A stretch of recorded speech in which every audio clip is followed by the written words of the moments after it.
So laughter, it's an interesting behaviour. It's something we engage in a lot. We're interested in it, but we're pretty much wrong in what we think it's about. If you ask humans, what makes you laugh? When do you laugh? We'll talk about jokes and comedy and humour. And of course, we do laugh at those things. But most of the time when we laugh, it's happening purely for social reasons. We laugh more when we're with other people. It's kind of potentiated. We're primed to laugh when we're with other humans. We're at least 30 times more likely to laugh if there's somebody else with you than if you're on your own. And that's amplified by your connections to those people. So if you know those people, you'll laugh more. And if you like those people or love them, you'll laugh even more. So it's kind of it's primed by humans and then exacerbated by the social context that you're in. But also, we aren't the only animals that laugh. So why is it a human superpower when we find that other animals laugh as well? So if we look at apes, chimpanzees, orangutans, gorillas, they laugh in a way that's very similar to us. Not too surprising, we are apes, but it looks and sounds just like human laughter. It's a gentler sound. I'm about to do an incredibly good impersonation of a chimpanzee laughing now, so brace yourselves, tell your friends, I saw this. It's like a kind of sound, a bit like Muttley, if you're old enough to remember Wacky Races.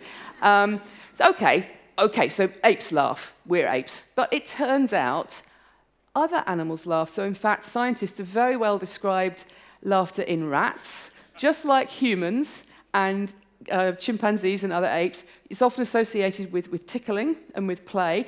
You can't hear it, and it doesn't sound like laughter because it's very high-pitched. You have to reduce it down. It sounds more like what I'm going to technically call a squeak. But the rats do it very consistently when they are tickled, and in fact, rats like tickling so much they'll try and get you to tickle them by making the sound at you. These scientists, this is pictures from a study where scientists actually taught rats how to play hide and seek. And the rats would make the laughing sound when they were seeking the human, and they would stay silent when they were being hidden and hiding, but when the human found them, they'd start making the sound. So it does seem to be, it's quite convincingly been demonstrated in rats. And then, more generally, it has been found across a range of mammals. Because it's strongly associated with play, it seems to be an invitation to play. You actually find it in cows have play vocalizations, weasels have play vocalizations, so there's probably a lot more laughter out there. It's probably got this much older evolutionary history. So, okay, maybe that makes laughter a mammal superpower. What can we find if we think about, why could this be something specific to humans? Why is there something really special about human laughter? Well, let's think about what's in common between how humans laugh and how other animals laugh. So there are some really strong common features. Whether you're a human or a rat or a chimpanzee, laughter first appears when you are an infant, and it appears in social interactions. So very frequently tickling, and you'll all know you just can't walk up to anybody and tickle them. If anything, that will be met with aggression and unhappiness rather than delighted laughs. And that's true even of babies. So it's actually, and that's true for chimpanzees and rats as well. There's got to be some sort of social framework for that tickling to happen. And it's got this, so you're seeing it in infancy and it's appearing as social. It's often associated with tickling. It's also strongly associated with play. In fact, Jan Panksepp, who did all the work with rats, he said at its heart, where you find laughter across the animal kingdom, including humans, it's like an invitation to play. Let's have this fun activity. Let's just fool around. And it can still be used with enormous nuance. So if we go back to rats who are unable to make any sound, so they can't produce laughter, rat laughter, because they can't make any sounds, they will still play with other rats. They are very, very social little vermin, but they are more likely to get bitten during play because they can't make the sound that indicates that their intentions are playful, and it's more likely for the play to get out of hand and an action be interpreted as aggression, and those poor rats suffer as a result. Now, that's a very complex role for laughter in rats. That's a bit of a heads up. Things might get even more complicated with humans. So if we think about laughter as a human superpower, we find the clues to this coming from the differences between how humans laugh and how laughter works in other animals. And there are some really big differences, so there are strong commonalities. The first one is that laughter seems to be able to jump the gap between humans. Laughter is associated with tickling and play in all these animals I've talked about in very physical ways. Tickling involves touch, play involves rolling around and wrestling and pretending to bite each other. Laughter in that context is bound up with physical contact. And of course, as I say, tickling will work on human babies as well. But right from the outset, as soon as human babies start laughing, they will laugh at non-physical activities. They will laugh because they're picking up on your intention to try and make them laugh. Laughter can jump the gap. And I've got an example here of a mum entertaining quite a small human baby by doing something completely non-physical. She's doing something silly with a dummy.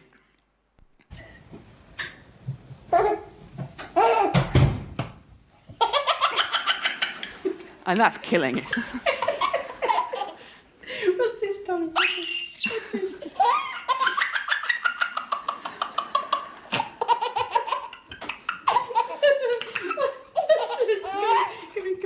One more.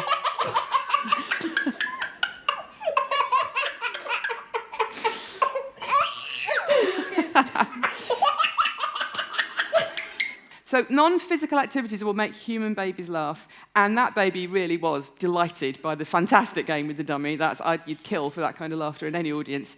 And babies really quickly seem to pick up on this intentionality aspect of laughter, like this, and sort of they start doing things to make their parents laugh. So a psychologist called Vasu Reddy, she's described babies as being like little clowns, like little comedians, doing things to elicit laughter from their parents. And some very interesting work I saw the other week in Italy showed that in babies' brains you can see responses to laughter, but the biggest response to laughter you see in babies' brains isn't when they hear the laughter of other babies, it's when they hear the laughter of adults. So they're really interested in causing that behavior.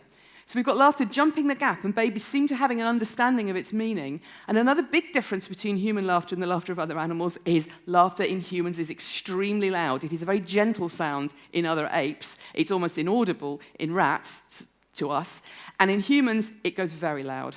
So here's some French people laughing in a television program called C'est mon choix, It's My Choice, and the episode's called My Laughter Does Not Pass Unnoticed. And I think that's fair. I think you would remember that laughter. And this is because, unlike other apes, remember I said chimpanzees are going hee like that. It's a gentle sound. It's actually called a play grunt. And they are laughing on an exhalation, hee, and an inhalation, hee. Humans, because we have very different breath control, we speak on these long exhalations of breath, and we start laughing that way as well. So we laugh in big, long peals that are very, very loud. And we are laughing to be heard. The laughter of apes is directed at the other apes who are right next to them. It is directed at all the humans around us when humans laugh. We want other humans to hear us. And that might be because when we hear human laughter, we also frequently join in. Laughter is behaviorally contagious. Now, behaviorally contagious phenomena are extremely common in nature. Things like yawning is found in all sorts of social animals, but only humans laugh contagiously. Again, laughter can jump the gap between people. And contagious laughter is something we learn to do. Babies don't laugh contagiously. They'll laugh at lots of things, but they don't laugh just when they hear somebody else laughing. And it's also very social. You're much more likely to catch a laugh from somebody you know than somebody you don't know. But once you've learnt this, it's exceptionally hard to suppress it. This is just a short video of some grandparents trying to send a message to somebody who's about to have a baby. Hi, Orla. Hope you're having a wonderful time. Won't be long now till you're old. You're old. Completely unable to do this. They just keep setting each other off. Sorry, love. We're not used to making videos. I know everything will be fine. Stop. Everything will be fine for you, love.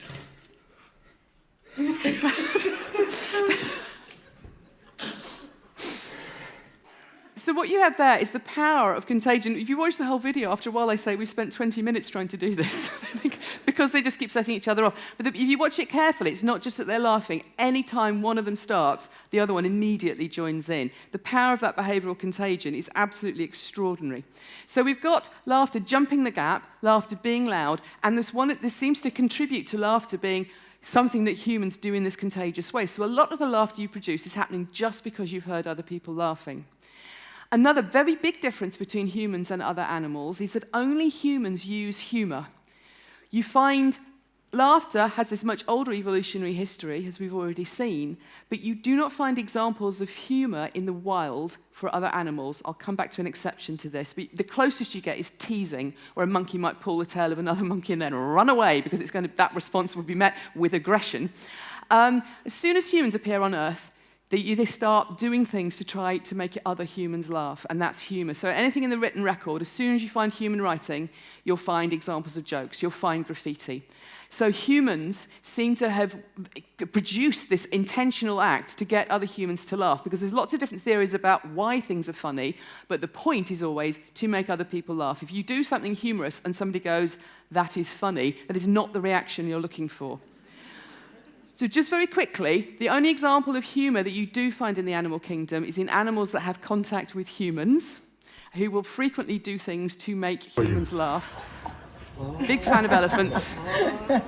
This elephant is pretending to eat her hat. And he looks very pleased with himself.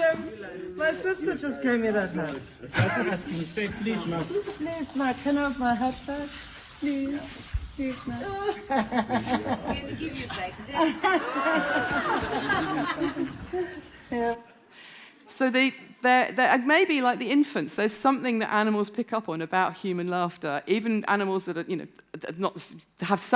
not wild animals that have some contact with humans. Maybe humans are just nicer when they're laughing. And go back to the human superpower. So the superpower aspect of laughter for humans seems to be it's loud, it can jump the gap, it's contagious, we know how to use humour. It's because these are all things that lead to a sharing laughter. Contagious laughter means you laugh together. People laughing at a joke means they laugh together. And it's that shared laughter that is the true human laughter superpower, because that's what really makes a difference. If people are in stressful situations and they can find a way of sharing laughter together, they will become less stressed. If only one person laughs, nobody feels less stressed. In fact, if anything, people feel slightly worse. So there's something really extraordinary there about being able to kind of negotiate a better mood together by finding some way of laughing together. And it's very important in terms of making and maintaining social bonds. Again, the laughing together. So in studies of speed dating, the more shared laughter there is between the couple in the speed dating scenario, the more likely they are to want to see each other again. The more shared laughter there is in a job interview, the more likely somebody is to be offered a job at the end of it. So it's that shared laughter that's a sign about how the humans are actually improving their mood together. It's what lies at the heart of our social network. The people, your friends, the people you know, the size and the strength of that social network, that predicts your physical health, mental health, and even how long you'll live, because those are the people you share laughter with. Those are the people you feel better with, feel less stressed with. And it gives you this way of improving mood together, which is incredibly powerful. When we use the phrase breaking the ice, we're referring to somebody in a perhaps slightly awkward social situation feeling better by using laughter that everybody joins in with. And that's such a tool available to us because we can laugh at jokes, because we do laugh contagiously, not a tool available to other animals. So this power of laughter really is for humans, comes when it's shared. It lets us manage social situations by getting them onto a pleasant, friendly, playful, social, warm footing. That's not something that's available to most other animals. If we were chimpanzees, we would not spend our days having conversations and laughing with friends. You spend most of your time as a chimpanzee managing conflict in a context that's normally violent. And that's, of course, something that humans are quite prone to as well. I'm not saying we're not got little warlike tendencies there, but what shared laughter seems to get us to do is give us a very easy tool for getting us into this different emotional state, dealing with stress in a way that makes us all feel better together, and that's an unbelievably powerful thing. It's almost so powerful we hardly see it because it's happening so regularly around us. So I just want to finish by saying, take your shared laughter superpower seriously. Make time to share laughter with other people. Listen to your laughter. Who are the people you want to laugh with? Spend time with those people. Take your superpower seriously, and don't worry if it feels trivial or silly, because actually when you're laughing with other people, it's probably the most important part of your day. Thank you very much.